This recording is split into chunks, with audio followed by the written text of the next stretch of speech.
Painted painless learning.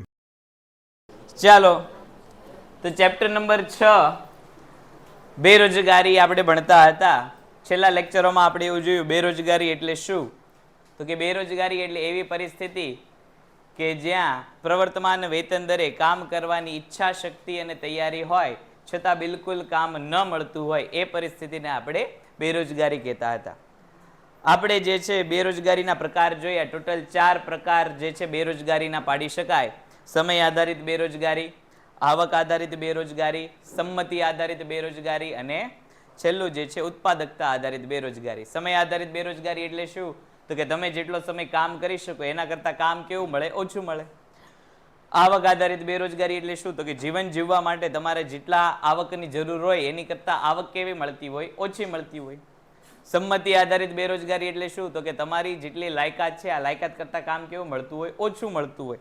અને ઉત્પાદકતા આધારિત બેરોજગારી એટલે શું, તો કે ઉત્પાદન પ્રવૃત્તિ તમે જેટલી કરી શકતા હો એના કરતાં તમને જે છે એ ઉત્પાદનનું કામ કેવું મળે, ઓછું મળે.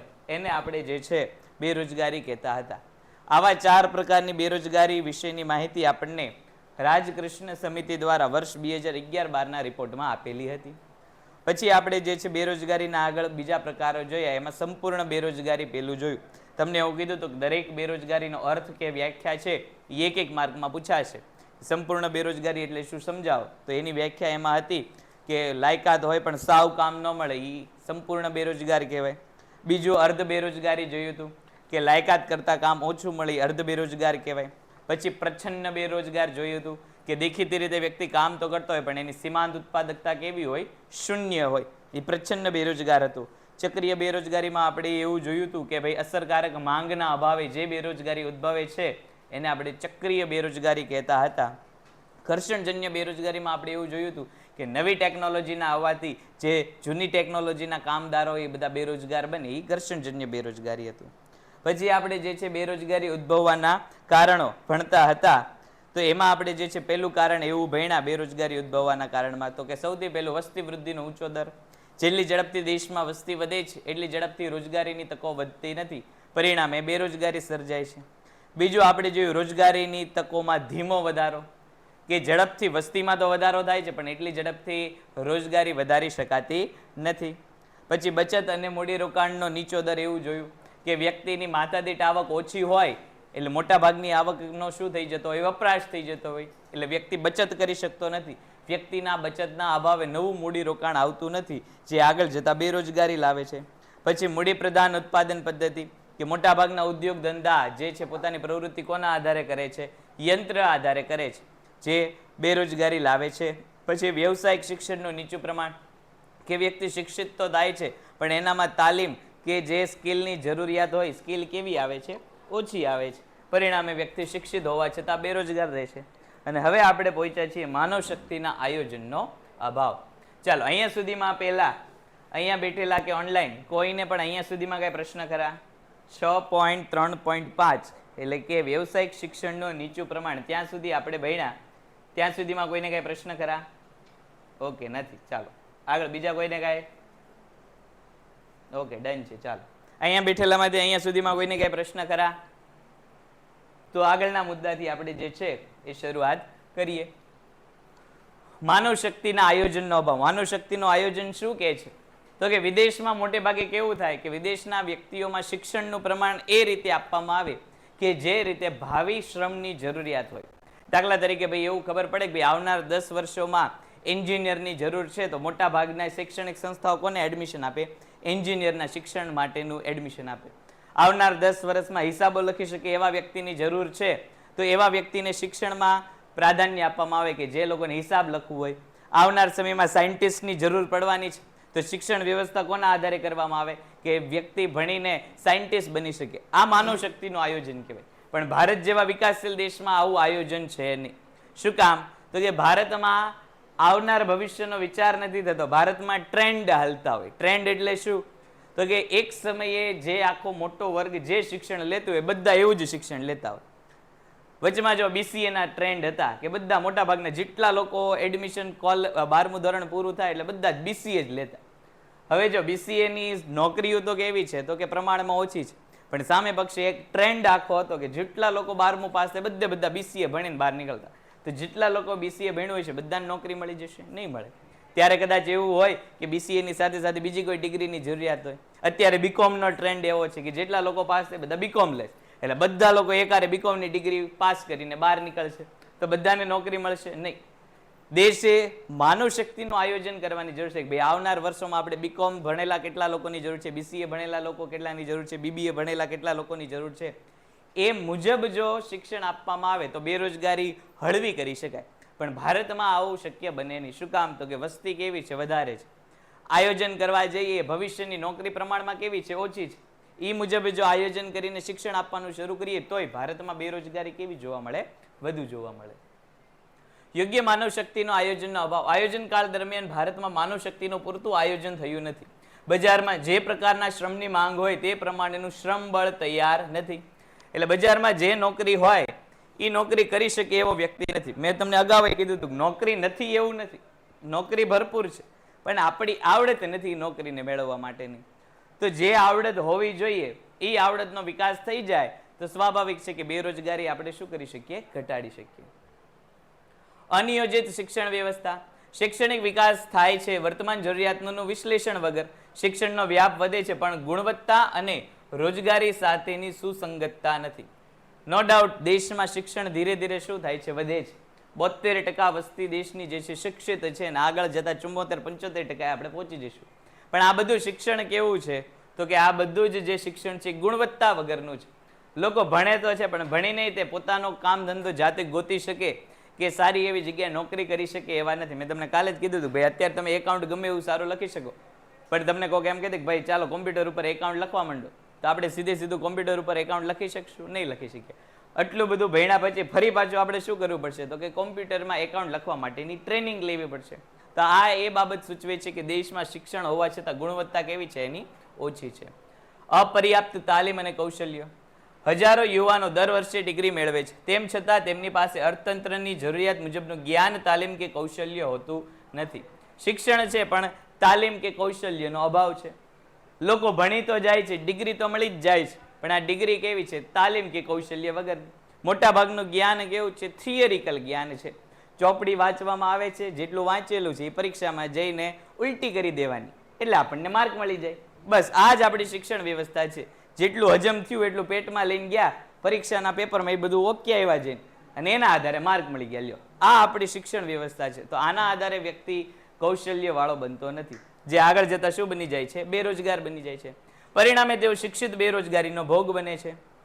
દેશની અંદર યોગ્ય રોજગારી કે વિકાસની તકોની અછત છે. પરિણામે ઉચ્ચ લાયકાત ધરાવતા ડોક્ટર કે એન્જિનિયર વિદેશ જવા માટે મજબૂર છે. બ્રિટન જે છે એ બ્રિટિશ શાસનમાં ડ્રેઇન ઓફ ગોલ્ડ હતું, જે આજે ડ્રેઇન ઓફ બ્રેઇનના નામથી ઓળખાય છે. કે વિદેશ ભૂતકાળમાં કેવું હતું કે ભાઈ ભારતની જે સારી સારી વસ્તુઓ હતી એ વિદેશી વ્યક્તિઓ ભારતમાંથી દૂર લઈ જતા હતા, જેને શું કહેવામાં આવતું? Drain of gold. કે સોનું જે છે એ ભારતમાંથી વિદેશમાં વયું જતું હતું. અત્યારે પણ એવી જ પરિસ્થિતિ છે. અત્યારે ડ્રેઇન ઓફ બ્રેઇનની પરિસ્થિતિ કે જેટલા ઉચ્ચ લાયકાત ધરાવતા આવડતવાળા લોકો છે એ બધા શું કરે છે? ભણી કારવીને ભારત છોડીને વયા જાય. તમે ગમે એટલી મોટી કંપનીઓ જો, બધામાં તમે ભારતીય મૂળના વ્યક્તિ જોવા મળે. તમે નાસા લઈ લો તો નાસાનો 60% સ્ટાફ ભારતીય છે. માઇક્રોસોફ્ટ જુઓ, એપલ જુઓ, સેમસંગ જેવી કંપની જુઓ કે કોઈ પણ કંપની જુઓ, ઇવન ટેસ્લા અત્યારની મોડર્ન કંપની છે, બધી જગ્યાએ ઊંચા પદો ઉપર અને સારી જગ્યાએ કોણ છે? ભારતીયો છે. શું કામ? તો કે એમને ભારતમાં પૂરતા પ્રમાણમાં શિક્ષણના પ્રમાણમાં રોજગારીની તકો નથી મળતી. જે તક એને બહાર મળી જાય છે તો સ્વાભાવિક છે આર્થિક પ્રવૃત્તિ માટે જ લોકો આગળ વધતા હોય, એટલે ભારતમાં કામ ન મળે તો ભારત છોડીને વયા જાય. તો એ પદ્ધતિને આપણે શું કહીએ છીએ? ડ્રેઇન ઓફ બ્રેઇન કહીએ છીએ. એટલે થાય શું? તો કે ભાઈ ભણે, વિકાસ એનો પોતે ભારતમાં કરે, પછી ભણીને પોતાના જ્ઞાનનો લાભ કોને આપે? વિદેશને આપે. નહીતર એ બધા એન્જિનિયરો જો ભારતમાં હોય, માઇક્રોસોફ્ટ કંપનીમાં કામ કરતા, ટેસ્લા કંપનીમાં કામ કરતા, સેમસંગ કંપનીમાં કામ કરતા, એ બધા લોકો જો ભારતમાં હોય તો ભારતમાં આવી બીજી કંપનીઓ ઊભી થઈ જાય. વિદેશના લોકોને ખબર છે કે ભાઈ ભારતના લોકો સ્કિલફુલ તો બહુ છે, આવડત તો છે બધામાં. ગમે એમ આપણે જુગાડુ પ્રજા છીએ, આવડે કે ન આવડે ગમે ત્યાં આપણે એકવાર પ્રયત્ન તો કરીએ, જોઈશું જે થાય જોયું જશે એમ કરીને ટ્રાય તો કરીએ જ. સાહસી પ્રવૃત્તિ તો છે જ તે. પણ આ સાહસી પ્રવૃત્તિ કેવી છે તો કે આપણને આર્થિક ઉપાર્જન ઓછું કરીને આપે એવી છે. ભારતમાં આર્થિક ઉપાર્જન કેવું મળે? ઓછું મળે. એટલે બધા જ લોકો ધીરે ધીરે ભારત છોડીને બહાર વયા જાય છે. પછીનો મુદ્દો જાહેર ક્ષેત્રની બિનકાર્યક્ષમતા. જાહેર ક્ષેત્ર એટલે શું? તો કે સરકારની હસ્તકની કંપનીઓ. અત્યાર સુધી સરકારને એમ હતું કે આપણે જે છે સરકારી કંપનીઓ કે સરકારી ઉદ્યોગો સ્થાપશું તો એ લોકોને શું આપશે? વધુ ને વધુ રોજગાર આપશે. ઉત્પાદનમાં શું થશે? તો કે એ વધારો કરીને આપશે. પણ સરકારની આ ધારણા કેવી બની? ખોટી બની. સરકારે જેટલા સરકારી ઉદ્યોગો કે સરકારી કંપનીઓ શરૂ કરી એ વધુ રોજગારી આપવાને બદલે ઉલટાકની શેમાં ચાલવા માંડી? ખોટમાં ચાલવા માંડી. પેન્ટેડ એપ્લિકેશન ધોરણ 6 થી 12ના વિદ્યાર્થીઓ માટે અપડેટ થઈ ચૂકી છે. આ એપ્લિકેશનમાં શું છે? બધા જ વિષયના વિડીયોઝ છે. ગુજરાતની બેસ્ટ ફેકલ્ટી દ્વારા લાઈવ લેક્ચર્સ છે. આઈએમપી પ્રશ્ન છે, ટેસ્ટ સિરીઝ છે અને ગુજરાતના તમામ વિદ્યાર્થીઓ સાથે તમે તમારી કમ્પેરિઝન કરી શકો છો. ગેમિફિકેશન છે અને બીજું ઘણું બધું. તો તમે એપ્લિકેશન ડાઉનલોડ ન કરી હોય તો ડિસ્ક્રિપ્શનમાં લિંક આપી છે. હમણાં જ પ્લે સ્ટોર ઉપર જાઓ અને એપ્લિકેશન ડાઉનલોડ કરો. ઘરે બેઠીને સરસ મજાનું ગુજરાતની જોરદાર ફેકલ્ટી સાથે ભણો, સારા માર્ક્સે પાસ થાઓ. સ્વતંત્રતા પછી ભારત સરકારે ખાનગી ક્ષેત્ર કરતા જાહેર ક્ષેત્રને વધુ મહત્વ આપ્યું. સરકારે ખાનગી ક્ષેત્રને શું કામ મહત્વ ન આપ્યું? તો કે હજી દેશ તાજો આઝાદ જ થયો હતો. અંગ્રેજોએ તે ભારતમાં વેપારનું કહીને જ આવ્યા હતા અને પછી ધીરે ધીરે શાસનમાં ભાગ લઈ લીધો હતો. એટલે સરકારને હજી એમ હતું કે ભાઈ હવે કોઈ નવી કોઈ પ્રાઇવેટ કંપની આવી જાય અને ફરી પાછો દેશને ગુલામ બનાવી દે એની કરતાં આપણે હવે ખાનગી ક્ષેત્ર ઉપર હમણાં ભાર મૂકવો નથી. હમણાં બધું કામ કોણ કરશે? સરકાર જ કરશે. એવું વિચારીને સરકારી ક્ષેત્રોને વધુ પ્રોત્સાહન મળ્યું. ખાનગી ક્ષેત્રને કેવું પ્રોત્સાહન મળ્યું? ઓછું પ્રોત્સાહન મળ્યું. જાહેર ક્ષેત્રના એકમોની સંખ્યા અને તેમાં મૂડીરોકાણમાં નોંધપાત્ર વધારો થયો. આગળ આવશે કે બીજી પંચવર્ષીય યોજનાથી સરકારે મોટા અને ભારે ઉદ્યોગોના વિકાસ ઉપર ભાર મૂક્યો. એટલે સરકારે પોતાની કંપનીઓ, પોતાના ઉદ્યોગો વધે એ માટે પુષ્કળ પ્રમાણમાં મૂડીરોકાણ કર્યું. પણ આ મૂડીરોકાણ આગળ જતા કેવું થયું? અસફળ થઈ ગયું. રોજગારીના સર્જનમાં નિષ્ફળતા. જાહેર ક્ષેત્રમાં રોજગારી અંગે જે આશાઓ અને અંદાજો રાખવામાં આવ્યા હતા તે પ્રમાણેની રોજગારી બની શકી નહીં. બિનકાર્યક્ષમતા એ તેનું મુખ્ય કારણ છે. વ્યક્તિ સરકારી નોકરી લેવા માટે બહુ મહેનત કરે પણ સરકારી નોકરી એકવાર મળી જાય પછી વ્યક્તિ કેવો બની જાય? બિનકાર્યક્ષમ બની જાય. બિનકાર્યક્ષમ એટલે શું? તો કે જે કામ માટે એને પદ ઉપર નિયુક્ત કરેલો હોય એ કામ તો એ કરે જ નહીં. કોઈક વાર સરકારી ઓફિસોમાં તમે આટો મારવા જાઓ, એક ધકે કોઈ દિવસ તમારું કામ થઈ જાય એવું તમને જોવા મળે જ નહીં. તમારે 5, 7, 10 ધક્કા ખાવા જ પડે. શું કામ? તો કે સરકારી છે એટલે એને કોઈનો ડર નથી. એને ખબર છે કે ભાઈ કામ નહીં કરીએ તો આપણને કોણ કાઢવા વાળું છે. એકવાર સરકારી નોકરી મળી જાય એટલે પછી તો જલસા જ. એની સામે તમે પ્રાઇવેટમાં જો, પ્રાઇવેટ વાળા કામ ન કરે તરત એમ કહી દે કે ભાઈ કાલથી ન આવતા હો. પણ સરકારી કર્મચારીને એવી કોઈ બીક નથી. એટલે ઉદ્યોગ ધંધા તો બહુ સ્થપાણા પણ આગળ કામ ચાલ્યું જ નહીં. કર્મચારી બધા કેવા થઈ ગયા? બિનકાર્યક્ષમ થઈ ગયા. બિનકાર્યક્ષમ કર્મચારીએ શું કર્યું? તો કે આ જાહેર ઉદ્યોગો હતા એ જાહેર ઉદ્યોગોને ખોટમાં લેતા આવ્યા. ખાનગી ક્ષેત્ર પર અંકુશ. ખાનગી ક્ષેત્ર કે જે અપેક્ષિત રીતે વધુ રોજગારી આપી શકે તેમ હતું તેના પર જાહેર ક્ષેત્રના હિત માટે શું કરવામાં આવ્યું? અંકુશ મૂકવામાં આવ્યું.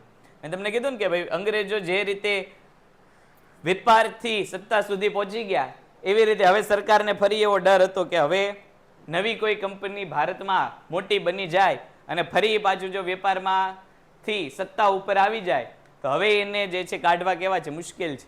એટલે જાહેર ક્ષેત્રને ધીરે ધીરે સરકારે શું કર્યું? તો કે એને ઘટાડવા માટેના પ્રયત્ન કર્યા. પરિણામે ખાનગી ક્ષેત્રે પૂરેપૂરો વિકાસ કરી શક્યું નહીં. ખાનગી ક્ષેત્રના વિકસિત ન થવાથી રોજગારીની તકો ઊભી થઈ શકી નહીં. તેના કારણે બેરોજગારી વધી. ખાનગી ક્ષેત્રમાં પ્રમાણમાં રોજગારી કેવી મળે? તો કે જાહેર ક્ષેત્ર કરતાં વધારે મળે. કારણ કે જાહેર ક્ષેત્રમાં કેવું હોય? તો કે જાહેર ક્ષેત્રમાં સરકાર ભરતી કરે ત્યારે ભરતી પ્રક્રિયા થાય. આ ઉપરાંત પાછા જાહેર ક્ષેત્રના લોકોના પગાર કેવા હોય? તો કે વધારે હોય. એટલા ને એટલા પગારમાં જે છે ખાનગી ક્ષેત્રમાં 3 જણા કામ કરતા હોય. ઓલો 1 જણો કામ કરતો હોય જાહેર ક્ષેત્રમાં, એની અમે ખાનગી ક્ષેત્રમાં 3 જણાને રોજગારી મળતી હોય સરખા પગારમાં. તો આ જે છે એ એવું દર્શાવે છે કે ખાનગી ક્ષેત્ર પ્રમાણમાં રોજગારી કેવી આપી શકે છે? વધુ આપી શકે છે. પણ સરકારને જે છે ખાનગીકરણ કરવું નહોતું શરૂઆતના સમયમાં. ખાનગી કંપનીઓથી કેવા રહ્યા? દૂર રહ્યા. જે આગળ જતા કોને લાવ્યું? બેરોજગારી. પછી કૃષિ ક્ષેત્રના વિકાસની અવગણના. આ સૌથી મોટી ભૂલ કહેવાય. આપણા દેશની જેટલી પણ પહેલાની સરકારો હતી કે આઝાદી પછી જેટલો પણ સમય આવ્યો એમાં સૌથી મોટી ભૂલ કહીએ તો કૃષિ ક્ષેત્રની અવગણના. પહેલી પંચવર્ષીય યોજના કૃષિ ક્ષેત્ર માટેની હતી પણ પહેલા પછી કોઈ પણ યોજના જે છે એ કૃષિ ક્ષેત્ર માટે આવી નહીં. શું કામ હું આવું કહું છું? તો કે આપણે અગાઉ પણ જોયું કે દેશની એક તો મોટા ભાગની વસ્તી 70% જેટલી વસ્તી જે છે એ ગ્રામીણ ક્ષેત્રમાં વસે છે. હાલની તારીખે 50% જેટલી વસ્તી ગ્રામીણ ક્ષેત્રમાં વસે છે. આ વસ્તીનો મોટો ભાગનો આધાર કોના ઉપર છે? કૃષિ ઉપર છે. હવે જે વર્ગ જે છે મોટા ભાગની વસ્તી જે ક્ષેત્ર ઉપર આધાર રાખતી હોય એ જ ક્ષેત્ર ઉપર તમે ધ્યાન ન આપો તો સ્વાભાવિક છે દેશ ગરીબ અને બેરોજગાર બની જાય. પણ એના બદલે સરકારે કૃષિ ક્ષેત્રના વિકાસ ઉપર ધ્યાન આપ્યું હોત તો, કૃષિ ક્ષેત્રમાં ઉત્પાદન વધે એ માટે ધ્યાન આપ્યું હોત તો, સિંચાઈની સગવડતામાં સુધારો કરી આપ્યો હોત તો, માર્કેટિંગ યાર્ડની સંખ્યાઓ વધારી દીધી હોત તો, બિયારણો અને ખાતરો સસ્તા કરી દીધા હોત તો થાત શું? તો કે જેટલા ખેડૂતો હતા એ બધા ખેડૂતોની આવકમાં શું થાત? વધારો થાત. ખેડૂતો એટલે કે દેશની ગણો તો આમ 60% વસ્તી કે જે કૃષિ ક્ષેત્ર સાથે સંકળાયેલી હતી, આ 60% વસ્તીની આવક વધે. હવે સ્વાભાવિક છે આવક વધે એટલે માંગમાં શું થશે? વધારો થાય. લોકોની આવકમાં જેમ જેમ વધારો થાય એમ લોકો માંગ શું કરે? વધારે કરે. માંગ વધારે કરે તો પાછું શું થાય? તો કે ભાઈ ઉત્પાદન વધારવું પડે. ઉત્પાદન વધારવા માટે શું કરવું પડે? તો કે ઉદ્યોગોની સંખ્યા વધારવી પડે. ઉદ્યોગોની સંખ્યા વધે તો સ્વાભાવિક છે કે તમારી રોજગારીમાં શું થાય? વધારો થાય. પણ આપણા દેશમાં થયું શું? તો કે ઊંધું થયું. ખેડૂતોને જ પૈસાવાળા ન થવા દીધા, કૃષિનો વિકાસ થાય એવા જ પ્રયત્ન ન કર્યા એટલે કૃષિ કેવા રહી ગયા? ગરીબ રહી ગયા. એટલે દેશની 60% વસ્તી ગરીબ રહી. 60% વસ્તી ગરીબ હતી, પૈસા નહોતા એટલે એને માંગ ન કરી. માંગ ન કરી શક્યા એટલે ઉત્પાદન ન થયું. ઉત્પાદન ન થયું એટલે રોજગારીનું સર્જન થયું. આ દેશની સૌથી મોટી જે છે એ વિડંબના કહેવાય. તમે બ્રાઝિલ દેશનું નામ સાંભળેલું હશે. બ્રાઝિલ જે છે આમ વિકસિત દેશોની યાદીમાં આવે, પણ બ્રાઝિલ દેશ જે છે ખેતી પ્રધાન દેશ છે. બ્રાઝિલ દેશમાં ઉદ્યોગોની સંખ્યા ખેતી કરતા કેવી છે? ઓછી છે, પણ તો એ વિકસિત દેશની યાદીમાં છે. અને એ કંઈ એવું નથી કે ભારતની જેમ પરંપરાગત રીતે કૃષિમાં જે છે એ દેશ આગળ હતો. નહીં, ભૂતકાળમાં ન કૃષિ સારું હતું, ન ઉદ્યોગ સારા હતા, પણ ત્યાંની વ્યવસ્થા કૃષિ રિલેટેડ હતી. એટલે ધીરે ધીરે એ લોકોએ ઉદ્યોગોને દૂર રાખીને કૃષિનો વિકાસ થાય એ માટેના પ્રયત્ન કર્યા. તમે ભૂટાન દેશનું નામ સાંભળેલું હોય છે. ઝીણો આમ તો દેશ છે, આપણા ગોવા રાજ્યથી થોડો મોટો દેશ છે, છતાં એ ભારત કરતા ત્યાંનું જીવન કેવું છે? સારું છે. શું કામ? તો કે ઉદ્યોગો કરતા એ લોકોએ કોના ઉપર મહત્વ આપ્યું છે? કૃષિ ઉપર મહત્વ આપ્યું છે. તો અહીંયા તો દેશનું કૃષિ ક્ષેત્ર પહેલેથી જ કેવું હતું? સદ્ધર હતું. એ સદ્ધર કૃષિ ક્ષેત્રને દૂર કરીને સરકાર શેમાં લાગી ગઈ? ઉદ્યોગીકરણમાં લાગી ગઈ. એટલે જે મોટા ભાગની વસ્તી હતી એને સરકારે શું કરી દીધી? બેરોજગાર કરી દીધી. એની આવક કેવી કરી નાખી? ઓછી કરી નાખી. જે આગળ જતા બીજા લોકોને શું કરતા ગયા? બેરોજગાર કરતા ગયા. ભારતનું અર્થતંત્ર મુખ્યત્વે કૃષિ પ્રધાન અર્થતંત્ર છે. મોટાભાગની વસ્તી ગ્રામીણ ક્ષેત્રમાં જોવા મળે છે. દેશની આર્થિક વિકાસ નીતિમાં કૃષિ ક્ષેત્રે ઓછું મહત્વ આપવામાં આવ્યું અને અન્ય ક્ષેત્રેનું મહત્વ કૃષિ ક્ષેત્ર કરતા કેવું રહ્યું? તો કે ઓછું રહ્યું. બીજા જે ક્ષેત્ર હતા, બીજા કયા ક્ષેત્ર હતા? તો કે ઉદ્યોગ ક્ષેત્ર અને સેવા ક્ષેત્ર. એના ઉપર સરકારે ફૂલ ફોકસ કર્યું, પણ ત્યાં રોજગારી મેળવવા વાળો વર્ગ કેવો હતો? ઓછો હતો. એટલે સરકારે એનો વિકાસ કર્યો હોય તો એ વિકાસ કોના પૂરતો રહ્યો? તો કે એક સંખ્યા ઓછી હોય એવી સંખ્યાનો જ વિકાસ થયો. મોટી સંખ્યા જે કૃષિ ક્ષેત્ર ઉપર નિર્ભર હતી એનો વિકાસ થયો નહીં. કૃષિ ક્ષેત્રમાં રોકાયેલા શ્રમિકોને નિયમિત અને પૂર્ણકાલીન રોજગારી મળી શકતી નથી. આપણને ખબર છે કે મોટાભાગની ભારતીય કૃષિ કેવી છે? તો કે વરસાદી છે, આકાશી રોજગારી વાળી પ્રવૃત્તિ છે. વરસાદ આવે તો ખેતી થાય, ન આવે તો ન થાય. પણ જો આના બદલે એવી પ્રવૃત્તિ કરી હોત કે દરેક મોસમમાં પાણીની વ્યવસ્થા ખેતર સુધી પહોંચે તો જે આ વરસાદી ખેતી છે 4 માસ સુધી એ લોકોને કામ મળે, બાકીના સમયમાં કામ નથી મળતું. એ ધીરે ધીરે આખા વર્ષનું કામ મળવા માંડે અને આખા વર્ષમાં કામ મળવા માંડે તો આવક વધે, માંગ વધે, ઉત્પાદન વધે અને ધીરે ધીરે શું થાત? તો કે જે છે બેરોજગારી ઘટી જાત. હરિયાળી ક્રાંતિનો લાભ પણ મર્યાદિત રાજ્યો જેવા કે પંજાબ અને હરિયાણા સુધી જ તે જે છે સીમિત રહ્યો. સાર્વત્રિક લાભ એનો મેળ્યો નહીં. પરિણામે જે હરિયાળી ક્રાંતિ આવી એ પણ કેવી ગઈ? નિષ્ફળ ગઈ. નો ડાઉટ 2-4 રાજ્ય જે છે એને લાભ થયો. પંજાબ છે, હરિયાણા છે, ગુજરાત છે અને રાજસ્થાનના અમુક ભાગ છે, ત્યાં હરિયાળી ક્રાંતિને કારણે લાભ થયો. પણ આખા દેશમાં જે લાભ મળવો જોઈતો હતો એ હરિયાળી ક્રાંતિનો લાભ મળ્યો નહીં. એટલે કૃષિ ક્ષેત્ર કેવું થઈ ગયું? નબળું પડી ગયું. કૃષિ ક્ષેત્ર નબળું પડ્યું એટલે દેશની મોટાભાગની વસ્તી નબળી પડી. મોટાભાગની વસ્તી નબળી પડી એટલે એમની આવક ઘટી ગઈ. આવક ઘટી ગઈ એટલે ખર્ચ ન કરી શક્યા એટલે એ લોકોએ માંગ ઘટાડી દીધી એટલે ઉત્પાદન ન થયું.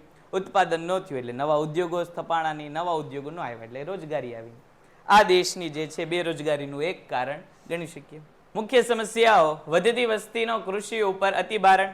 કે મોટા ભાગની જે અત્યારે પણ વસ્તી વધારો જોવા મળે છે, શહેરમાં ધીરે ધીરે લોકોને ખબર પડી ગઈ છે કે શહેરમાં જીવન જીવવું અઘરું છે, એટલે શહેરમાં ધીરે ધીરે વસ્તી કેવી થાય છે, નિયંત્રિત થાય છે. પણ ગ્રામીણ ક્ષેત્રમાં આજે પણ વસ્તી જે છે એ કેવી છે તો કે વધારે જોવા મળે છે. શું કામ? તો કે ગામડામાં જે છે સંયુક્ત કુટુંબ પ્રથામાં રહેતા હોય લોકો, એક જ ઘરમાં ઘણા બધા લોકો રહેતા હોય અને ઘણા બધા લોકો જે છે થોડી થોડી ઇન્કમ કરતા હોય, ઓછી ઓછી આવક હોય પણ કુટુંબની આવક કેવી હોય? વધારે હોય. એટલે એમાં ગમે એટલા છોકરાઓ જે છે એનો સમાવેશ થઈ જાય. એ બધા છોકરા કોની ઉપર ભારણ લાવે? કૃષિ ક્ષેત્ર ઉપર. અપૂરતી સિંચાઈની સુવિધાઓ, અપૂર્ણ કૃષિ ધિરાણનો પ્રવાહ, કે ભાઈ કૃષિને વિકાસ માટે પૈસા ન મળ્યા, કૃષિને વિકાસ માટે પાણી ન મળ્યું. વરસાદની અનિશ્ચિતતા અને અન્ય કૃષિ જોખમોના કારણે કૃષિ ક્ષેત્રમાં શું જોવા મળ્યું? તો કે કૃષિ ક્ષેત્રની ઉત્પાદકતા ઓછી જોવા મળી. બિન કૃષિ ક્ષેત્રની નિષ્ફળતા. ગ્રામ્ય વિસ્તારમાં બિન કૃષિ ક્ષેત્રના ઉદ્યોગોનો પણ વિકાસ થયો નહીં, જે રોજગારીના વિકલ્પો મળતા નથી. કે ગ્રામીણ ક્ષેત્રમાં કૃષિ તો નબળું પડ્યું જ હતી, પણ ઉદ્યોગ નો તે જે છે ત્યાં નવા સ્થપાણા. શું કામ? તો કે ઉદ્યોગ ચલાવવા હોય તો આગળ મુદ્દો આવશે, પાયાની અને માળખાગત સુવિધાઓની જરૂર પડે. પણ ગ્રામીણ ક્ષેત્રમાં ન રોડ રસ્તા સારા હતા, ન પાણીની સુવિધા સારી હતી, ન ઇલેક્ટ્રિસિટીની સુવિધા સારી હતી, ન કામ કરી શકે એવો આવડતવાળો કુશળતાવાળો વર્ગ હતો. પરિણામે ઉદ્યોગ ધંધા ગામડામાં પહોંચ્યા નહીં. કૃષિમાંથી એ આવક ન મળી, ઉદ્યોગે ન ગયા, પરિણામે ગામ કેવું થઈ ગયું? તો કે જે છે બેરોજગાર બની ગયું. એટલે ત્યાં કેવી બેરોજગારી જોવા મળે? તો કે મોસમી બેરોજગારી અને પ્રચ્છન્ન બેરોજગારી. જો આ ગામડાનો જીવનનો સારામાં સારો અનુભવ અત્યારે ઓલી પંચાયત વેબ સિરીઝ આવે છે, એમાં તમને બહુ સરસ ગ્રામીણ જીવન દેખાડ્યું. ગામડાના લોકો શું કરે? તો કે સવારથી સાંજ કાંઈ નથી કરતા. ખેતરવાળા હોય ખેતર જઈને બેસી જાય, પણ ત્યાં જઈને કાંઈ કામ, કારણ કે ખેડૂતને શું હોય, એકવાર ખાલી જે તે સમયે એને બી રોપવાના હોય એ જ, બાકીનું બધું કામ તો જમીનનું, એટલે બાકી જઈને ખાલી બેસવાનું હોય. અમુક જે બીજી પ્રવૃત્તિ હોય એ અડધા દિવસમાં પૂરી થઈ જાય. બાકીના મોટા ભાગનો સમય એ લોકોનો શું થઈ જાય? તો કે એમને એમ વ્યર્થ વયો જતો હોય. કામ કરી શકતા વ્યક્તિનો પણ સમય કેવો વયો જાય? તો કે એમને એમ ખાલી વયો જાય. એ આગળ જતા કોને લઈને આવે? બેરોજગારીને લઈને આવે. પછીનો મુદ્દો, શ્રમની ઓછી ગતિશીલતા. ઓછી ગતિશીલતા એટલે શું? તો કે અન્ય જગ્યાએ કામ મળતું હોય તોય તે ઘણા વ્યક્તિઓ એવી જગ્યાએ કામ લેવા માટે જતા નથી. હવે દાખલા તરીકે શહેરનો કોઈ ભણેલો ગણેલો વ્યક્તિ હોય, એને કોઈ ગામડામાં નોકરી મળે તો એ ના પાડે કે ભાઈ ગામડામાં જવાય નહીં. શું કામ? તો કે હમણાં જ મેં વાત કરી કે ગામડામાં માળખાકીય સુવિધાનો શું છે? અભાવ છે. ગામડામાં સારા વસવાટ ન જોવા મળે, ગામડામાં સારું ઇન્ટરનેટ કનેક્શન ન જોવા મળે, સારું ઇલેક્ટ્રિસિટી કનેક્શન ન જોવા મળે, પાણીની યોગ્ય સુવિધા જોવા ન મળે, રોડ રસ્તાની સુવિધા ન જોવા મળે. હવે જે વ્યક્તિ શહેરમાં આ બધી સુવિધાનો લાભ લઈને જીવન જીવતો હોય, એને અચાનક આ બધી સુવિધામાંથી દૂર કરી દેવામાં આવે તો સ્વાભાવિક છે એને જીવન જીવવામાં શું થાય? મુશ્કેલી થાય. એટલે રોજગારી દૂરના સ્થળે હોય તો પણ લોકો શું પસંદ કરે? બેરોજગાર રહેવાનું પસંદ કરે. મેં હમણાં તમને પંચાયતની વાત કરી ને, એના પહેલા ભાગમાં આ મુદ્દો બરોબર દેખાડેલો. એ જે ઓલો પંચાયતમાં ઓલો હીરોનું નામ તો મને આવડતું નથી, પણ એ જે વ્યક્તિ છે એ પોતે MBA ભણતો હતો અને એને ત્યાં ગ્રામીણ સેક્રેટરીની જે છે પોસ્ટ મળી, તો એ પહેલા જ સિઝનમાં એવી લોકો સમજાયું હતું કે ભાઈ નોકરી મળી છતાં એનો પહેલો વિચાર શું હતો? તો કે ભાઈ ગામડું છે એટલે ત્યાં જ નોકરી કરવી નથી, એવો વિચાર એનો હતો. શું કામ? તો કે જે વ્યક્તિ લક્ઝરિયસ લાઈફથી જીવન જીવતો હોય, અત્યારે આ બધું આપણને મળે, આપણને ભલે એમ થાય કે આમાં હું લક્ઝરી, પણ આવું એ મળતું નથી. એટલે જે 24/7 ઇન્ટરનેટ કનેક્શન ધરાવતો હોય, પીવાનું ચોખ્ખું પાણી ઘર સુધી મળી જતું હોય, વસવાટની સારી સુવિધા હોય, રોડ રસ્તા સારા હોય, ઇલેક્ટ્રિસિટી સારી હોય, એને આ બધામાંથી દૂર કરવામાં આવે તો એની જીવન કેવું થઈ જાય? મુશ્કેલ થઈ જાય. તો એવી જગ્યા કે જ્યાં આવી સુવિધા નથી ત્યાં જઈને કામ કરવાનું કેવું પસંદ કરે? ઓછું પસંદ કરે. એને એમ થાય કાંઈ વાંધો નહીં, નોકરી નહીં મળે તો ઘરે બેઠા રહેશું, પણ ત્યાં જઈને કામ કરવું નથી. શ્રમિકો એક સ્થળેથી બીજા સ્થળે સ્થળાંતર થવાથી સંકોચ કરતા હોય છે, જેના કારણે રોજગારીની તકો ગુમાવતા હોય છે. આની પછી એક આખું ચેપ્ટર જ આવે છે સ્થળાંતર કરીને. એમાં આ મુદ્દો વધુ ડીપમાં આપણને કીધેલો છે કે વ્યક્તિને એક જગ્યાએથી બીજી જગ્યાએ કામ કરવું, જવું કેવું છે? તો કે પસંદ નથી. એની પાછળ સામાજિક અને આર્થિક બધા કારણો હોઈ શકે. સામાજિકમાં શું હોય? તો કે ભાઈ ઘરેથી ઘણીવાર કુટુંબવાળા ના પાડતા હોય, કે કાં તો ઘરના એકના એક છોકરા કે છોકરી હોય તો એને એમ થાય કે ભાઈ કુટુંબ મૂકીને ક્યાં દૂર કામ કરવા જાવ, તો કુટુંબ સાથે રહેવાનું પસંદ કરતા હોય. કાં તો બહાર જાય તો જોખમ છે. અત્યારે તમે જો બધા રાજ્યમાં જ્યાં જાઓ ત્યાંની ભાષા ન આવડે તો માર ખાઈને પાછો આવવાની વાત છે, અને વિદેશમાં તો સીધા ગોળીઓ જ મારી દેશે. હમણાં તે કંઈક કાલ કે પરમ દિવસમાં જ તે ઓલું કેનેડાનો એક હતું કે 2 ભારતીય મૂળના ગુજરાતી જ તે વ્યક્તિઓને ગોળી મારી દીધી કેનેડામાં. ખાલી ગુજરાતી હતા એટલે ગોળી મારી દીધી. મહારાષ્ટ્રમાં જાઓ તો મરાઠી ન આવડે એટલે લાફા મારી દે, બેંગ્લોરમાં જાઓ એટલે ત્યાંની ભાષા ન આવડે એટલે લાફા મારી દે. તો કે દિલ્હી તો પહેલેથી સેફ સિટી છે જ નહીં, ત્યાં તો ગમે એને ગમે ત્યારે મારી દે, એમાં કંઈ લોકોને કારણની જરૂર પડે નહીં. તો અમેરિકામાં જાઓ તો અમેરિકા તો હાવ ડેન્જર થઈ ગયું છે, ત્યાં તો ભારતીયોના નામથી જ એ લોકોને હવે તો ચીડ થઈ ગઈ છે. તો જાવું ક્યાં એમ વિચારીને જે લોકોને રોજગારી ન મળતી હોય શું કરે, તો કે નોકરી નહીં મળે તો ચાલશે. માતા પિતા ઘણી વાર એવું વિચારતો હોય કે ભાઈ ઓલું ગુજરાતીમાં ઓલું કહેવત છે ને, આખો મળતા અડધો ખાવો, પણ અહીં નહીં. પહેલેથી જ તે વડવા એવું કે ભાઈ આખો રોટલાને બદલે અડધો રોટલો ખાઈ લઈશું, પણ બધા ક્યાં હોવા જોઈએ? આંખની સામે હોવા જોઈએ, નજરની સામે. શું કામ? તો કે ભાઈ બહાર જાય અને પછી હું થઈ જાય. ઘણી વાર એવું બને કે આપણને કોઈનાથી ખતરો ન હોય, પણ આપણે બહાર જઈએ કોકના માટે ખતરો બની જતા હોય. એના મા બાપને ખબર હોય કે ભાઈ મારો છોકરો બહાર જશે બીજાને હેરાન કરશે, એટલે ઘણી વાર ન મોકલતા હોય. તો આ બધી પરિસ્થિતિ આગળ જતા કોને લાવે? બેરોજગારીને.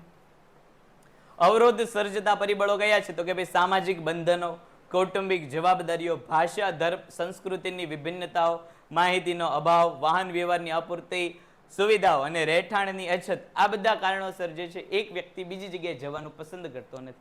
ઘણીવાર એની પાસે જે છે દૂરના સ્થળે નોકરી છે એની માહિતી એ ન હોય. ઘણા દૂરના સ્થળોએ નોકરીની ભરતીઓ થઈ જતી હોય પણ માહિતી ન હોય. વાહન વ્યવહારની સુવિધા ન હોય કે ભાઈ નોકરી મળી જાય પણ ત્યાં સુધી જવું કેમ? આવા જવાનો ખર્ચો જે છે વધારે આવતો હોય કે યોગ્ય સુવિધા ન મળતી હોય, ત્યાં જઈને રહેવાની સારી સુવિધા ન મળતી હોય. જે વિસ્તારમાં તમે કામ કરવા જાઓ છો તે અને તમારું જે જીવનમાં ચાલ્યું છે તે ત્યાંની ભાષા, ધર્મ અને સંસ્કૃતિ કેવા હોય? અલગ અલગ હોય. એટલે ત્યાં આપણે સેટ કેવા થઈએ? ઓછા સેટ થઈ જઈ શકીએ. કૌટુંબિક જવાબદારી હોય. મેં હમણાં વાત કરી ને કે ઘરના એકલોતા ચિરાગ કે ચિરાગીન હોય તો એ લોકોને જે છે ત્યાં જઈને ઘસાવવું ન ગમે, કારણ કે કુટુંબ અહીંયા કેવું થઈ જાય? તો કે કુટુંબ જે છે અહીંયા કોઈના ભરોસા વગરનું રહેતું હોય. એટલે કૌટુંબિક જવાબદારીની હિસાબે ઘણીવાર દૂરના સ્થળે ન જાય. સામાજિક બંધનો, કે ઘણીવાર આપણને આપણા આજુબાજુના લોકો સાથે એટલી ગાઢ મિત્રતા થઈ ગઈ હોય, આજુબાજુના લોકો સાથે ગાઢ મિત્રતા થાય કે નહીં? તને એમ થાય કે ભાઈ આ મારો ભાઈ. પેન્ટેડ એપ્લિકેશન ધોરણ 6 થી 12ના વિદ્યાર્થીઓ માટે અપડેટ થઈ ચૂકી છે. આ એપ્લિકેશનમાં શું છે? બધા જ વિષયના વિડીયોઝ છે. ગુજરાતની બેસ્ટ ફેકલ્ટી દ્વારા લાઈવ લેક્ચર્સ છે, આઈએમપી પ્રશ્ન છે, ટેસ્ટ સિરીઝ છે અને ગુજરાતના તમામ વિદ્યાર્થીઓ સાથે તમે તમારી કમ્પેરિઝન કરી શકો છો. ગેમિફિકેશન છે અને બીજું ઘણું બધું. તો તમે એપ્લિકેશન ડાઉનલોડ ન કરી હોય તો ડિસ્ક્રિપ્શનમાં લિંક આપી છે, હમણાં જ પ્લે સ્ટોર ઉપર જાઓ અને એપ્લિકેશન ડાઉનલોડ કરો. ઘરે બેઠીને સરસ મજાનું ગુજરાતની જોરદાર ફેકલ્ટી સાથે ભણો, સારા માર્ક્સે પાસ થાઓ. અહીંયા ભાવનગરમાં કામ કરે તો હું ભાવનગરમાં જ કામ કરું. આ સામાજિક બંધનનો એક ભાગ કહેવાય. તો એ ઘણી વાર જે છે એક જગ્યાએથી બીજી જગ્યાએ કામ કરવા લોકો ન જતા હોય એવું બની શકે. શિક્ષિત બેરોજગારીનું વિશિષ્ટ કારણ ઉચ્ચ શિક્ષિત લોકો ગામડામાં કે પછાત વિસ્તારોમાં નોકરી મળતી હોવા છતાં અહંકાર અથવા તો અનિચ્છાના કારણે ત્યાં જવા તૈયાર નથી. મેં હમણાં વાત કરી ને કે નોકરી મળતી હોય પણ કેવી મળતી હોય? તો કે પછાત વિસ્તારમાં મળતી હોય. તો ત્યાં જઈને જે છે લોકોને કામ કરવું કેવું થઈ જાય? તો કે મુશ્કેલ થઈ જાય. કારણ કે જે લોકો સારું એવું જીવન ઓલરેડી જીવી ગયા હોય એને પ્રમાણમાં પછી નબળું જીવન જીવવા મળે. હવે તમને જ કહો કેમ કે ભાઈ રોજ તમારે જો પાણી પીવું હોય તો જે છે ડોલું કુવેથી ભરીને જવાની, તો તમે જ જઈ શકો ન જઈ શકો? કારણ કે આપણું જીવન કેવું થઈ ગયું? ઘર સુધી પાણી મળે છે. તમને કોઈ એમ કે ભાઈ તમને જે છે દિવસમાં ખાલી 4 કલાક જ વીજળી મળશે તો આપણે જીવનમાં 4 કલાક વીજળી સાથે જીવન જીવીએ કે ન જીવીએ? તમને કહો એમ કે હવે ઘડીકમાં વોટ્સઅપના, ઇન્સ્ટાગ્રામના સર્વર ડાઉન થાય કે કોઈ કંપનીના 5G માંથી 4G ડેટા સર્વર ડાઉન થઈ જાય તોય આપણે જીવી નથી શકતા. ધીમું નેટ હાલતું હોય તોય આપણે નથી જીવી શકતા. તો એવા ઘણા વિસ્તાર છે ત્યાં હજી નેટ પહોંચ્યા જ નથી. એવા જગ્યાએ તમને કામ કરવા મોકલી દીધા હોય તો કરીએ કે ન કરીએ? તો આપણે જે છે અનિચ્છાએ ત્યાં જવાનું શું કરતા હોય? પસંદ કરતા નથી. શહેરી જીવનનું આકર્ષણ, આધુનિક સુવિધાઓ અને આરામદાયક જીવનશૈલીને લીધે લોકો શહેરમાં જ નોકરી શોધવાનું પસંદ કરે છે. પરિણામે ગામડામાં ઉપલબ્ધ રોજગારીની તકોનો યોગ્ય ઉપયોગ લઈ શકતા નથી. શહેરી જીવનમાં કેવું થઈ ગયું? આરામ થઈ ગયો છે. જેવું જોતું હોય એવું, એક જગ્યાએ બીજી જગ્યાએ જવું હોય તો સારામાં સારી ટ્રાન્સપોર્ટેશનની સુવિધા છે. જીવન જરૂરિયાતની બધી જ વસ્તુઓ ઘરની આસપાસ મળી રહે છે. મનોરંજનની સુવિધાઓ શહેરમાં સારી છે. તો પછી શું કામ શહેર મૂકીને જવું? એવું ઘણા લોકો જે છે વિચારતા હોય છે. પરિણામે ગામડામાં નોકરી હોવા છતાં લોકો ગામડામાં જતા નથી. અપૂરતી માળખાકીય સુવિધા, હમણાં વાત કરી કે ભાઈ કૃષિ ક્ષેત્ર તો નબળું રહ્યું જ તે ગામડામાં, પણ ભાઈ છેલ્લે ઉદ્યોગ ક્ષેત્ર પણ કેવું રહ્યું? નબળું રહ્યું. શું કામ? તો કે માળખાકીય સુવિધાઓ કેવી હતી? અપૂરતી. ઉદ્યોગને ચલાવવા માટે વીજળી જોઈએ, પાણી જોઈએ, રોડ રસ્તા જોઈએ, કનેક્ટિવિટી જોઈએ, સંદેશા વ્યવહારની સુવિધા જોઈએ. આ બધું ગામડામાં છે નહીં. પરિણામે ગામડામાં ઉદ્યોગો સ્થપાણા નહીં, જે આગળ જતા શું લાવ્યા? બેરોજગારી. ગ્રામીણ વિસ્તારમાં બેરોજગારીના મુખ્ય કારણો શું છે? તો કે અપૂરતી વાહન વ્યવહારની સુવિધા, નબળા અથવા તો ઓછા રસ્તાઓ, પૂરતી શિક્ષિત અને આરોગ્ય સંભાળની સુવિધાઓનો અભાવ, વીજળી જેવી મૂળભૂત સુવિધાઓનો પણ ગામડામાં શું છે? અભાવ છે. હવે ઉદ્યોગ ધંધા ચલાવવા હોય તો વીજળી એ શું છે? પ્રાથમિક જરૂરિયાત છે. હવે ત્યાં વીજળી જ ન આવતી હોય તો સ્વાભાવિક છે કોઈ ઉદ્યોગ ધંધા ત્યાં સ્થપાય નહીં, જે આગળ જતા રોજગારીની તકોમાં શું લાવે છે? ઘટાડો લાવે છે. પરિણામે વ્યક્તિઓ ત્યાંના કેવા બની જાય છે? બેરોજગાર બની જાય છે. તમને ઓલું ખ્યાલ હોય કે 2001માં કચ્છમાં ભૂકંપ આવ્યો હતો, બહુ મોટા પાયા ઉપર લોકો, હમણાં 15મી ઓગસ્ટ આવે છે, 15મી ઓગસ્ટ લગભગ 15મી ઓગસ્ટ કે 26મી જાન્યુઆરી, અત્યારે મને બહુ યાદ નથી, કે એ જ લગભગ સમય હતો, લગભગ 15મી ઓગસ્ટ અથવા તો 26મી જાન્યુઆરી, કે ત્યારે બાળકો બધા સ્વતંત્રતા દિવસની ઉજવણી માટે કે પછી પ્રજાસત્તાક દિવસની ઉજવણી માટે જે છે ભેગા થયા હતા, ને ત્યારે ભૂકંપ આવ્યો હતો અને બહુ પરિસ્થિતિ ખરાબ થઈ ગઈ હતી. ત્યારે આવો બધો પ્રશ્ન ઉદ્ભવ્યા હતા કે ત્યાં કનેક્ટિવિટી ઓછી થઈ ગઈ હતી, વીજળીની સુવિધા પૂરતી નહોતી મળી, રોડ રસ્તા ભાંગી ગયા હતા. એટલે જેટલા ઉદ્યોગ હતા બધા ઉદ્યોગોએ શું કર્યું? કચ્છ મૂકી દીધું ને બીજા વિસ્તારમાં વહી ગયા. એટલે કચ્છ પ્રમાણમાં જે પહેલા સદ્ધર હતું એ કેવું થઈ ગયું? તો કે નબળું પડી. પછી કચ્છના હાલાત પાછા સુધરા એટલે આપણે અત્યારના મુખ્યમંત્રી ને અત્યારના પ્રધાનમંત્રી નરેન્દ્ર મોદીએ એવી જાહેરાત કરી કે ત્યાં તમે કચ્છમાં જો ઉદ્યોગ ધંધા સ્થાપો છો કે ન્યા રોજગારની પ્રવૃત્તિ કરો છો તો ઘણા બધા ફાયદા આપ્યા. અત્યારે કેમ ઓલું ગિફ્ટ સિટી બનાવેલું છે ગાંધીનગર પાસે, કે તમે ગુજરાતમાં કામગીરી કરવી હોય તો સરકાર તમને ઘણી બધી રાહત આપે, જમીન સસ્તા દરે આપી દે, વીજળી સસ્તા દરે અપાવે, કરવેરામાં ઘટાડો કરી દે, ઇમ્પોર્ટ એક્સપોર્ટમાં જે છે મદદ કરે, ઉદ્યોગ ધંધા સ્થાપવા હોય તો પરવાના ઝડપથી મેળવી આપે, એવું ત્યાં કરી દીધું. તો એના કારણે શું થયું? તો કે જે કચ્છમાંથી બધી કંપનીઓ બહાર વહી ગઈ હતી 2 થી 5 વર્ષની અંદર પાછા કચ્છમાં આવી ગયા. અને અત્યારે જો કચ્છ પાછું જે છે પોતાની રીતે સદ્ધર થઈ ગયું છે. આટલી મોટી આપદા હોવા છતાં બધી જ પાયાની સગવડો કેવી થઈ ગઈ? તો કે વ્યવસ્થિત કરી આપી. તો જ્યાં વ્યવસ્થિત સગવડો હોય, ઉદ્યોગોનું કામ જ શું છે? નફો લેવાનું. સુવિધા મળે એટલે પાછા ઉદ્યોગો સ્થપાઈ જાય. પરિણામે રોજગારી કચ્છમાં કેવી જોવા મળે? વધારે. કાચો માલ અને શ્રમ ભંડાર સરળતાથી ઉપલબ્ધ હોવા છતાં સતત વીજળીની અછતને કારણે ઉદ્યોગકારો ગ્રામ્ય વિસ્તારમાં ઉદ્યોગો સ્થાપવા ઈચ્છતા નથી. જો ગામડામાં લેબર સરળતાથી મળી રહે, લેબર એટલે શું? તો કે મજૂર. ગામડામાં મજૂરોનું પ્રમાણ કેવું મળી શકે? તો કે વધારે. શું કામ? તો કે શિક્ષણનો અભાવ છે, એટલે લેબર સારો મળી શકે. ઉપરાંત કાચો માલ, ખેતીમાંથી જે લોકો ખેતી આધારિત પ્રવૃત્તિ કરતા હોય અને ખેતરો ગામડામાં હોય તો કાચો માલ કેવો મળે? સરળતાથી મળે. તો આપણને એમ થાય જ્યાં લેબર છે એટલે કે મજૂરી છે અને કાચો માલ છે તો ત્યાં જઈને જ ઉત્પાદન કરાય ને, પણ ત્યાં માળખાકીય સુવિધા નથી એટલે ઉદ્યોગો સ્થપાતા નથી. પરિણામે ગ્રામ્ય વિસ્તારોએ રોજગારીમાં પ્રગતિ કરી નથી. રાષ્ટ્રીય રોજગારી નીતિનો અભાવ, જે રોજગારી સર્જન માટેની દિશા અને માર્ગદર્શન નક્કી કરે છે, એમણે ગામડામાં ઉદ્યોગનો વિકાસ થાય એ માટેના પગલાં લેવા જોઈએ. ઉદ્યોગોને પ્રોત્સાહન મળતું નથી. નીતિગત અસહકાર અને વ્યવસ્થાગત ખામીઓ જોવા મળે છે કે ઘણીવાર સરકાર જ તે એવા પરવાના આપતી ન હોય. ઉદ્યોગ ધંધા શરૂ કરવા હોય તો આપણે જે છે એ ઘણા બધા સરકારની પરમિશન લેવી પડે, પણ ઘણીવાર શું થાય તો કે આવા પરવાના લેવામાં, આવી જે છે લાયસન્સ લેવામાં મુશ્કેલ થતી હોય છે. કુદરતી સંસાધનો અપૂરતો ઉપયોગ, ઉપલબ્ધ સ્ત્રોતનું પૂરતું સંચાલન ન થવાથી વિકાસ પર અસર પડે છે. કે આપણી પાસે સંસાધનો તો ઘણા બધા છે. હમણાં જો થોડાક દિવસ પહેલા જ તે છાપામાં ઓલું હતું કે મધ્યપ્રદેશ કે ઓલામાંથી છત્તીસગઢ, ભૂલાઈ ગયું મને રાજ્ય, સોનાની આખી ખાણ ખોદકામમાં મળી. તો જો આપણી પાસે જથ્થા તો બહુ છે, કુદરતી સંસાધનો તો બહુ છે, પણ આપણે એનો લાભ કેવો લઈ શકીએ છીએ? ઓછો લઈ શકીએ છીએ. શું કામ? તો કે આપણી પાસે કૌશલ્યનો શું છે? અભાવ છે, જે આગળ જતા શું લાવે છે? બેરોજગારી. 26/1/2001 બરોબર, ઓકે, વાંધો નહીં સુબિત. આગળ વધીએ. બેરોજગારી ઘટાડવાના ઉપાયો. અત્યાર સુધી હવે આપણે કારણો જોયા કે લોકો શા માટે બેરોજગાર છે. હવે આપણે જે છે લોકોને બેરોજગારીમાંથી શું કરશું? તો કે રોજગારી માટે લઈ જશું. અહીંયા સુધીમાં કોઈને કઈ પ્રશ્ન ખરા? કારણો સુધીમાં વ્યક્તિ શું કામ બેરોજગાર હતા એના કારણો આપણે જોઈએ. ચાલો, અહીંયા સુધીમાં કોઈને પ્રશ્ન ઓનલાઈનમાંથી? ઓકે, ડન છે. ચાલો આગળ વધીએ. તો બેરોજગારી ઘટાડવાના ઉપાયો.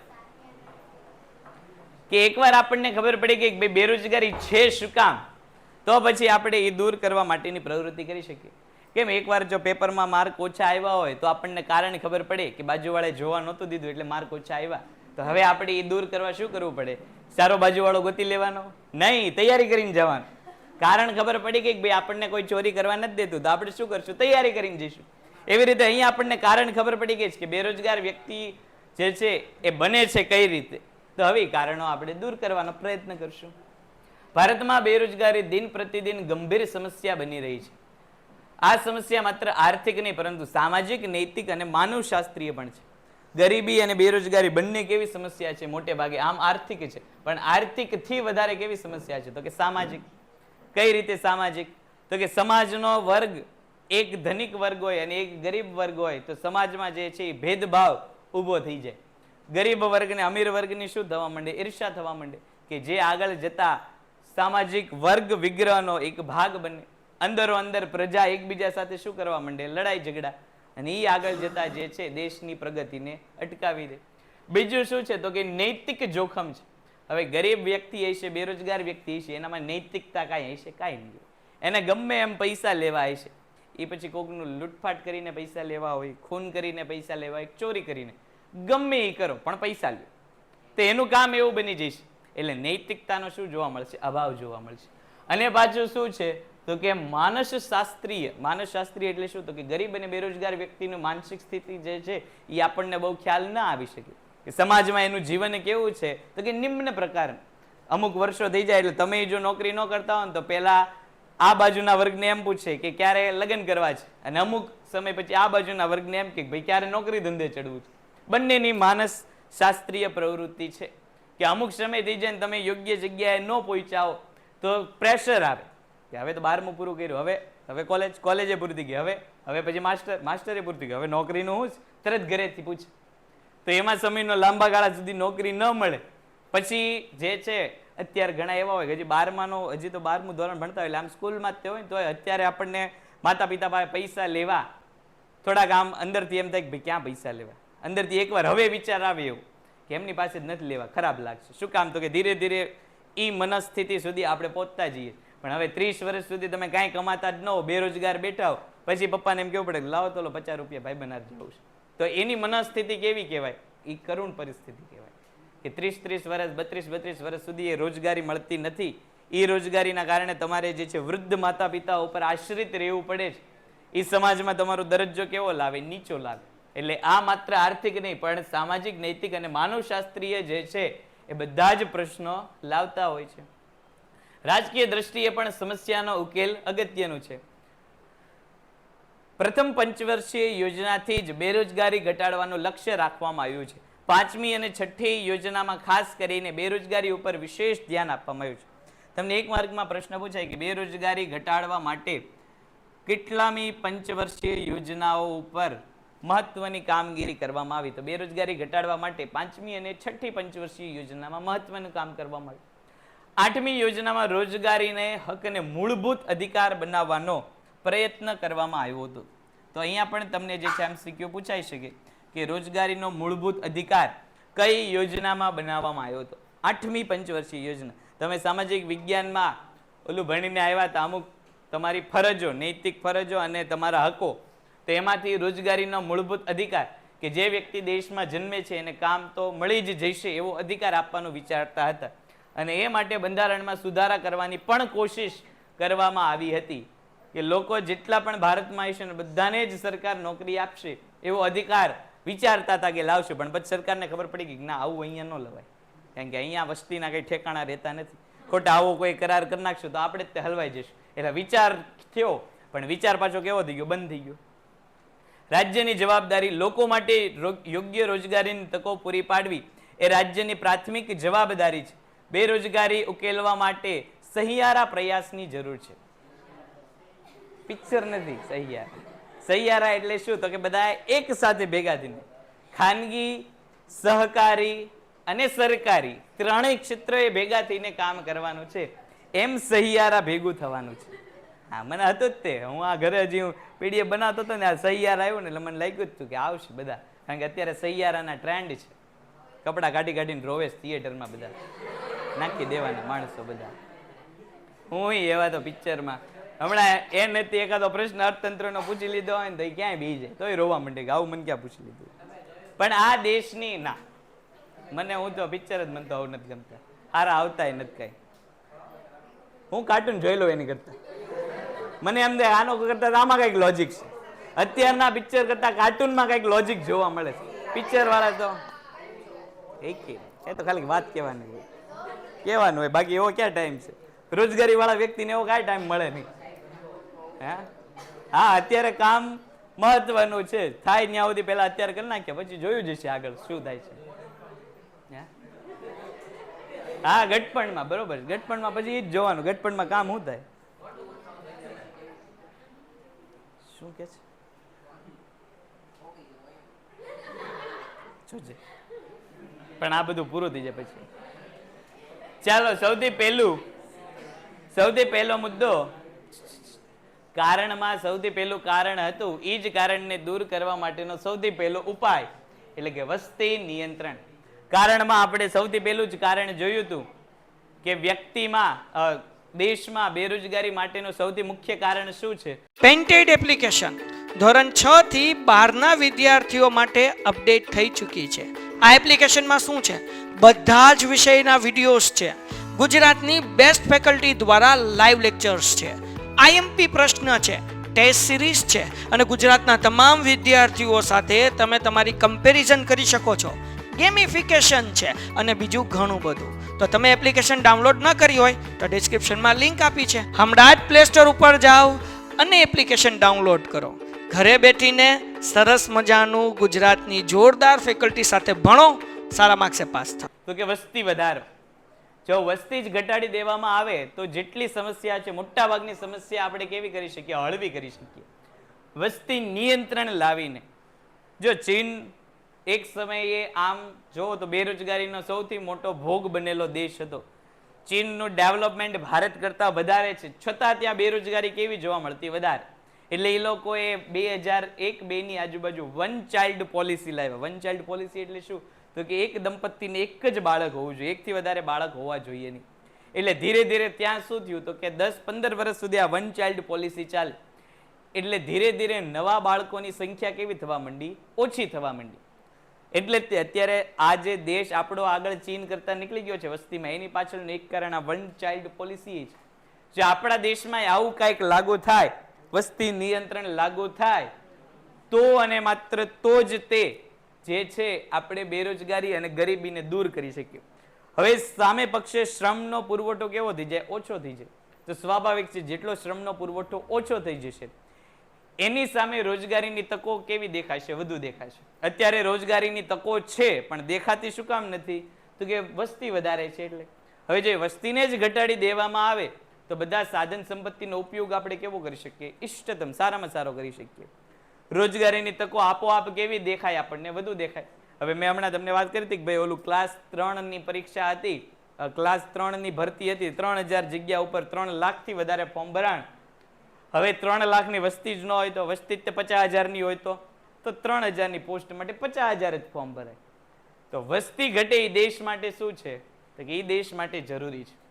સરકાર અત્યારે વિચાર કરે છે કે વસ્તી માટે કોઈ નિયંત્રણ કરતો કાનૂન લાવવો જોઈએ. ચીન વાળા લાવીએ કે શું કામ? તો કે ત્યાં જે છે લોકશાહી નથી, ત્યાં આમ જો તો રાજાશાહી જેવું એક જ વ્યક્તિ જે છે એક પાર્ટી રૂલ કરે. અહીંયા એવું લાવવા જાય તો અહીંયા વિરોધ થઈ જાય, સરકાર જે છે એ બદલાઈ જાય. એટલે સરકાર એમ કે બેરોજગાર ગરીબ ભલે રહેતા, આપણે ખોટું એવું કરવું નથી, આપણે આપણા 5 વર્ષ શાંતિ પૂરા કરવું પ્રયત્ન થાય. પણ લોકશાહીની આ એક કરુણ પરિસ્થિતિ છે કે અહીંયા સારું કરવા જાવ ત્યાં સવાલ ઉઠાવવા વાળા પહેલા આપણા જ હોય. હવે સરકાર જે છે કદાચ એમ કહી દે કે, જો કે ઘણી જગ્યાએ એવું છે જ તે કે અમુક સરકારી જે છે તમારે પદો ઉપર જવું હોય, અમુક ચૂંટણીઓ લડવી હોય તો ત્યાં 2 ચાઇલ્ડ પોલિસી, આપણે 1 ચાઇલ્ડ તો ન લાવ્યા પણ 2 ચાઇલ્ડ કે 2 થી વધારે બાળકો હોય તો તમે અમુક જે છે જિલ્લા કક્ષાની કે રાજ્ય કક્ષાની અમુક ચૂંટણી લડી શકો નહીં. પણ આ બધું હજી ચૂંટણી સુધી જ છે. મૂળભૂત હક અને સુવિધાઓમાં કેવું છે તો કે એમાં તો જેટલા બાળકો એ બધાને સરકાર એમ કે લઈ જાઓ, વસ્તુ જેટલી જોતી હોય એટલે લઈ જાઓ. સસ્તા અનાજની દુકાનથી તો કે ભાઈ વસ્તુ લઈ જાઓ. આરોગ્યની સુવિધામાં સરકારે અમૃતમ કાર્ડ આપી દીધા, જાઓ આરોગ્ય ફ્રીમાં, જાઓ જેને જે જોઈએ એ બધું ફ્રીમાં. તો હવે આટલી બધી સુવિધા મળી જતી હોય શાંતિથી, તો પછી કોઈ શું કામ વસ્તી ઘટાડવાનો પ્રયત્ન કરે?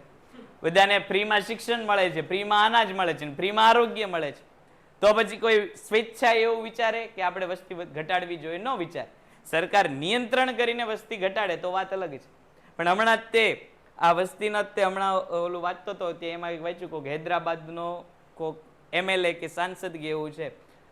હવે જે સરકાર વસ્તી નિયંત્રણ માટેના વિચારવા માટે, હવે એમાં એવું છે કે વસ્તી નિયંત્રણનો કઈ એકલું ભાજપ સરકાર અત્યારે સત્તામાં છે એમ કે હાલો વસ્તી નિયંત્રણ થઈ જાય ને, એમાં બધા પક્ષના લોકો જોઈએ. તો બીજા પક્ષનો કોઈ વ્યક્તિ છે, હવે એને પોતાને 8 બાળકો છે. હવે 8 બાળક વાળો વ્યક્તિ એ હું કામ વસ્તી નિયંત્રણના બિલ માટે પોતાનું સમર્થન આપે? એને તો પોતાને 8 બાળકો છે. હવે એ વસ્તી નિયંત્રણનું કામ કરી શકવાનો છે કે એના બિલ માટે એ પોતે કહે છે કે હા હો ભાઈ 2 જ બાળકો હોવા જોઈએ, તો બીજ તરત એના પૂછવા આવે કે ભાઈ તમારે 8 છે એનું? એ બધાને એમ કહેવા છે કે ના બાળકો તો 2 જ હારા, તો તરત એની ઉપર જ પ્રશ્ન ઉઠે કે ભાઈ તમારા પોતાના 8 છે એનું. એટલે દેશમાં આવું ચાલ્યા રાખે કે બધું જે છે લોકશાહી છે, લોકશાહીમાં બધું એમને એમ ચાલ્યા રાખે. પણ આ એક શું છે, ગંભીર મુદ્દો છે. અર્થશાસ્ત્ર ભણેલા વ્યક્તિને ખબર છે કે વસ્તી કેવી છે, તો કે ભારણ વાળી છે. વધુ વસ્તી હોવી દેશ માટે, અર્થતંત્ર માટે, કુટુંબ માટે, બધા માટે કેવું છે, નુકસાનકારક છે. ઊંચી વસ્તી વૃદ્ધિના દર ભારતની બેરોજગારીનું મુખ્ય કારણોમાંથી એક છે. વસ્તી ઝડપથી વધવાને કારણે કામ શોધનાર લોકોની સંખ્યામાં સતત વધારો થાય છે, જ્યારે રોજગારીની તકો પૂરતી ઊભી નથી થતી અને ખાસ કરીને ધીમા આર્થિક વિકાસને લીધે જે છે બેરોજગારી જોવા મળે છે. અગાઉ કારણમાં જોયું હતું કે રોજગારી જેટલી ઝડપથી વધે છે એની કરતાં બમણી કે 3 ગણી ઝડપથી કોણ વધી જાય છે? વસ્તી વધી જાય છે. એટલે આ આગળ જતા બેરોજગારી લાવે છે. રોજગારી માંગનારની જે છે એ સંખ્યા ઘટાડવી હોય તો આપણે શું કરવું પડે? અસરકારક વસ્તી નિયંત્રણ લાવવું પડે. જો આવું વસ્તી નિયંત્રણ લાવ્યા, વસ્તી ઘટી એમના પ્રયત્ન આપણે કર્યા, તેનાથી ફાયદા શું થાય? તો કે શ્રમનો પુરવઠો કેવો થઈ જાય? ઓછો થઈ જાય. રોજગાર માંગનાર લોકોની સંખ્યા ઓછી થઈ જાય. વસ્તીનો ઘટાડો થાય, વસ્તીના ઘટાડાથી શું થાય? તો કે વધુ સાધનો ઉપલબ્ધ થાય. વસ્તીનું ભારણ ઘટે એટલે સાધનનો ઉપયોગ આપણે કેવો કરી શકીએ? સારામાં સારો કરી શકીએ. વધુ પ્રમાણમાં મૂડીરોકાણ કરી શકીએ. આપણે આગળ જોયું હતું કારણ કે મૂડીરોકાણ અને બચતનો અભાવ છે. શું કામ? તો કે કુટુંબના કદ મોટા છે, આવક ઓછી છે. ઓછી આવક અને કુટુંબના મોટા કદને કારણે મોટાભાગની આવકનો શું થઈ જાય છે? ખર્ચો થઈ જાય છે. એટલે મૂડીરોકાણ માટે પૈસા વધતા નથી. પણ એ જ કુટુંબ ધીરે ધીરે ઘટવા લાગે, કુટુંબની સંખ્યા જે છે ઓછી થઈ જાય, માણસોની સંખ્યા ઓછી થઈ જાય, તો આવકના પ્રમાણમાં ખર્ચ કેવો થઈ જાય? ઓછો થઈ જાય. ખર્ચો ઓછો થઈ જાય એટલે આવક ઓટોમેટિક કેવી દેખાય? વધુ દેખાય. એટલે વધુ મૂડીરોકાણ આપણે કરી શકીએ, જે આગળ જતા નવી રોજગારી લાવે છે. લાંબા ગાળે ઉત્પાદક વય જૂથ જે 15 થી 64 વર્ષનું છે તેનું યોગ્ય સંચાલન શક્ય બનશે. આગળ જતા લાભ કોને મળશે? આવો લાભ જો વસ્તી નિયંત્રણ અત્યારે આવ્યું તો તમને મને અત્યારે હજી લાભ નહીં મળે. આ 10 વર્ષ 15 વર્ષ પછી જે નવી વસ્તી આવશે એને લાભ થશે. કેમ કે અત્યારની જે વસ્તી છે એ તો એમને જ રહેવાની છે, નવી વસ્તી અટકવાની છે. એટલે ભવિષ્યમાં જે લોકો આવશે એમના માટે ફાયદાકારક થશે. વસ્તી નિયંત્રણ એ માત્ર આરોગ્ય અને કુટુંબ કલ્યાણનો મુદ્દો નહીં, પણ આર્થિક વિકાસનો અને બેરોજગારી નિયંત્રણ માટેનો પણ એક મુદ્દો છે. કે વસ્તી ઘટવાથી કુટુંબને તો લાભ થાય જ છે, સ્ત્રી પુરુષના આરોગ્યને તો લાભ થાય જ છે, સાથે સાથે કોને લાભ થાય છે? અર્થતંત્રને પણ લાભ થાય છે. પછીનો મુદ્દો આર્થિક વિકાસનો દર ઊંચો લઈ જવું. અહીંથી આપણે જે છે નેક્સ્ટ લેક્ચરમાં આગળ વધીશું. ચાલો અહીંયા સુધીમાં કોઈને કાંઈ પ્રશ્ન ખરા? ઓનલાઈનમાંથી જો સમજાઈ ગયું હોય તો ફટાફટ ડન એવું લખી નાખો. ચાલો ચાલો ફટાફટ ડન ડન ડન એવું લખી નાખો. અહીંયા સુધી સમજાઈ ગયું હોય 2 મિનિટ અહીંયા ધ્યાન આપો. ફટાફટ આ મુદ્દો એકવાર સમજાવી દઉં છું. 6.4.1 વસ્તી નિયંત્રણ. 2 મિનિટ અહીંયા ધ્યાન આપો કે આપણે એવી વાત કરી કે બેરોજગારી માટે એક જવાબદાર પરિબળ કયું છે? તો કે વસ્તીનો વધારો. વધુ વસ્તી હશે તો સ્વાભાવિક છે શ્રમ એટલે કે રોજગારી માંગનાર લોકોની સંખ્યા પણ કેવી હશે? અહીંયા ભાઈ અહીંયા ધ્યાન આપો. રોજગારી માંગનાર લોકોની સંખ્યા કેવી હશે? વધારે હશે. સામે પક્ષે રોજગારી એટલી ઝડપથી વધતી નથી. એટલે જો આ શ્રમના પુરવઠાને જ ઓછો કરી દેવામાં આવે, એટલે કે શ્રમ માંગનાર લોકોની સંખ્યા જ ઘટાડી દેવામાં આવે તો સ્વાભાવિક છે કે બેરોજગારી કેવી થઈ જશે? ઓછી થઈ જશે. એટલે કે જે પેલા 100 કરોડની વસ્તી હોય 100 કરોડની વસ્તી 80 કરોડે આવી જાય, 80 કરોડની વસ્તી 50 કરોડે આવી જાય, તો સ્વાભાવિક છે શ્રમ માગનાર વ્યક્તિ, રોજગાર માગનાર વ્યક્તિની સંખ્યામાં શું જોવા મળે? ધીરે ધીરે ઘટાડો જોવા મળે, જે આગળ જતા બેરોજગારીમાં શું કરે? ઘટાડો કરે. ચાલો સમજાણું હવે? ઓકે ડન છે. ચાલો તો આગળની પ્રવૃત્તિ નેક્સ્ટ લેક્ચરમાં આપણે વધશું આગળ. Painted Painless Learning.